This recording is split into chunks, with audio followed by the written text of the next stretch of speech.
ধপবাজ ফেরেববাজ 420 তৃণমূল সরকারের form fill up করবেন, আমাদের কোনো আপত্তি নেই। এটাও করবেন। চাকরি চাই বাংলা, চাকরি চাই বাংলা। 2,15,00,000 বেকার, 2,15,00,000 বেকার। 2013 সালে 17 লক্ষ ফর্ম কেজি দরে বিক্রি করেছে এই সরকার। এই ফর্ম বিতরণের কাজ কাল থেকে শুরু হচ্ছে। মুখ্যমন্ত্রী ভালো করে জানেন যে 2013 সালের যুবশ্রীর যেভাবে অপমৃত্যু ঘটিয়েছি, নির্বাচনে আরেকবার যদি জিতে আসতে পারি এটারও অপমৃত্যু ঘটাবো এবং পশ্চিমবঙ্গটাকে গ্রেটার বাংলাদেশে পরিণত করব। যে যেখানে পারেন দলে দলে যান ফর্ম ফিল আপ করতে, নিশ্চিতভাবে যান এবং সেখানে পশ্চিমবঙ্গ প্রদেশ যুব মোর্চার যে পোস্টকার্ড আমি একটু পরেই সোশ্যাল মিডিয়ায় দিয়ে দিচ্ছি, এটাও ফিল আপ করে দিয়ে আসবেন, এটাও দিয়ে আসবেন। চাকরি চায় বাংলা। সব মিলিয়ে যোগ করলে 10 লক্ষ রাজ্য সরকারের ভ্যাকেন্সি পেন্ডিং আছে, তিনি ও পথে হাঁটেননি। চাকরি দিলেই পার্থরা চাকরি বিক্রি করবে, ভাগ উনি পাবেন। চাকরি দিলেই কালীঘাটের কাকু আসবে, কাকুর অনেক কথা বেরোবে। অর্থাৎ তিনি চাকরির পার্টটা কমপ্লিটলি ক্লোজ চ্যাপ্টার করে দিয়েছেন। কয়েক মাস আগে আমার পাড়া আমার সমাধানে যে নাটক ড্রামাবাজি করেছেন আইপ্যাকের বুদ্ধিতে, চিটিংবাজ প্রতীক জৈন এবং তার কোম্পানি যারা টেন্টেড হিসেবে অভিযুক্ত ইতিমধ্যে, তাদের ব্যবস্থাপনায় যে ড্রামাবাজি করেছেন, ঠিক আগামী কাল থেকে এই ড্রামাটা আপনি করতে চলেছেন বেকার যুবক যুবতীদের সঙ্গে। নেতাজি ইন্ডোর স্টেডিয়ামে আধিকারিক মন্ত্রীদের রেখে বেকার যুবক যুবতীদেরকে বড় বড় স্বপ্ন দেখিয়েছিলেন, প্রতিশ্রুতি দিয়েছিলেন 14 সালের লোকসভা নির্বাচনে বৈতরণী পার হওয়ার জন্য।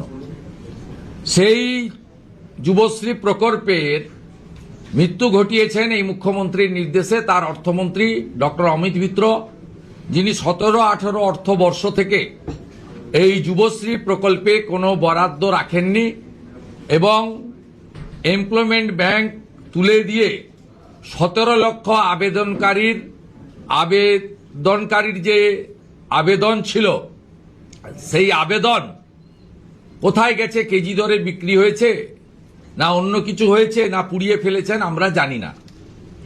এই 17 লক্ষ তালিকা আমাদের হাতে আছে। আমরা তাদের প্রত্যেকের সঙ্গে সম্পর্ক করব এবং তারা তাদের অভিজ্ঞতার কথা জনমানসে তুলে ধরবেন ক্রমান্বয়ে। নির্বাচন যত আসবে, এই সরকার যে চাকরি বিরোধী, শিক্ষিত বেকার যুবক যুবতীদের বিরোধী, এই সরকার কেবলমাত্র টাটাকে তাড়াননি, সরকারি চাকরি শিল্পায়নের মাধ্যমে বেসরকারি চাকরির অপমৃত্যু ঘটিয়েছেন, সেটা সবাই জেনে গেছে।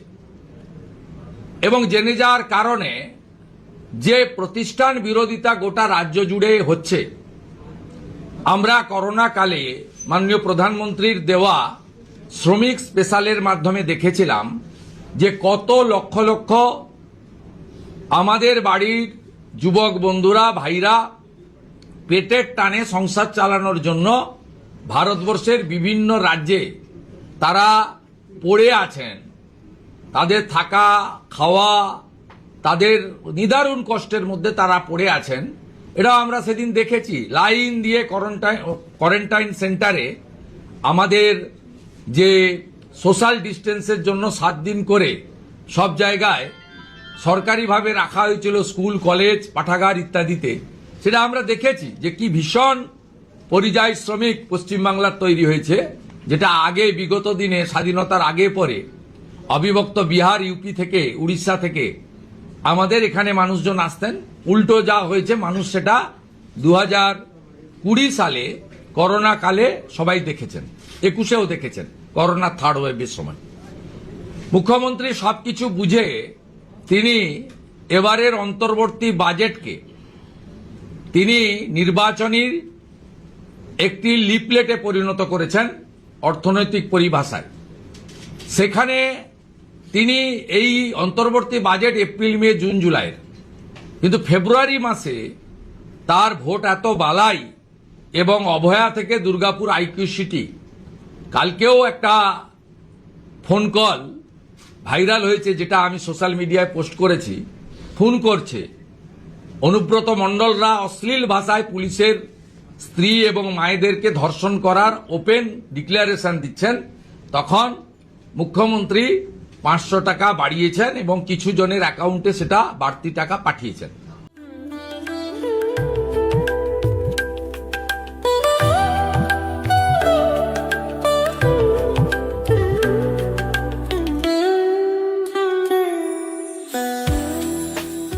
আমাদের সব থেকে মানে এখানে আশেপাশে দেখছি একটু খাবার একটু অসুবিধা হচ্ছিল, তো আমি দেখলাম কি এখানে একটা ছোট্ট একটা চায়ের দোকান করব। তারপরে চায়ের দোকান থেকে ভাবছি ছোট একটা ধাবা করে দিই। ছোট ধাবা থেকে দেখছি এবার একটু সাজিয়ে দিই। এই আস্তে আস্তে করতে করতে এইভাবে হয়ে যাবে আমি নিজেও ভাবতে পারিনি।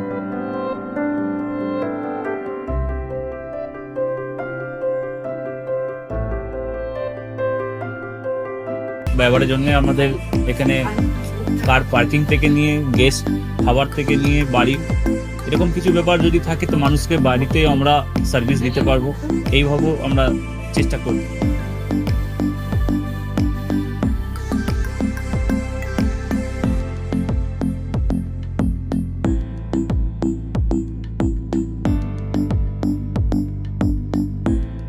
একদম সাধারণ, বাইরে থেকে অনেক চিপ বেস্টের মধ্যে খাওয়াটা কোয়ালিটিটা সবসময় পাবেন। একবার আমি মানুষকে একবারই বলবো কি একবার আমাদের কাছে এসে একবার টেস্ট করে যাবেন। দুপুরবেলা থেকে আরম্ভ আমাদের খাওয়া, থালা, বেঙ্গলি থালা, চাইনিজ ফুড সবই আছে, একবার এসে টেস্ট করে যাবেন।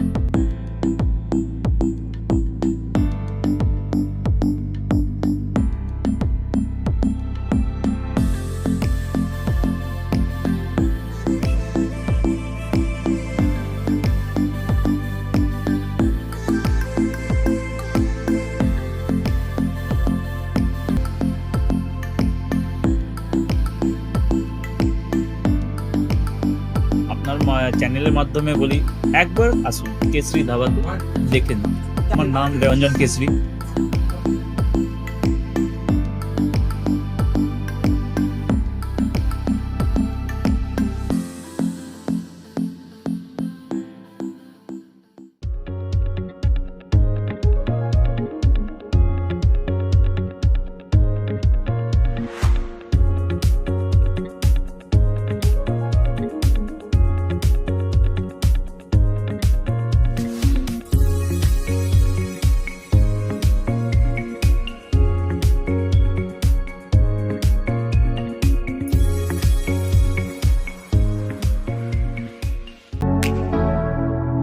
Keshari light house, Keshari light house এবং কেশরী লাইট হাউস নিজেদের রান্নাঘরকে আরো অত্যাধুনিকভাবে সাজাতে সমস্ত কিছু পেতে চলে আসুন নৈহাটি গৌরীপুর চৌমাথা বাজার কেশরী লাইট হাউস।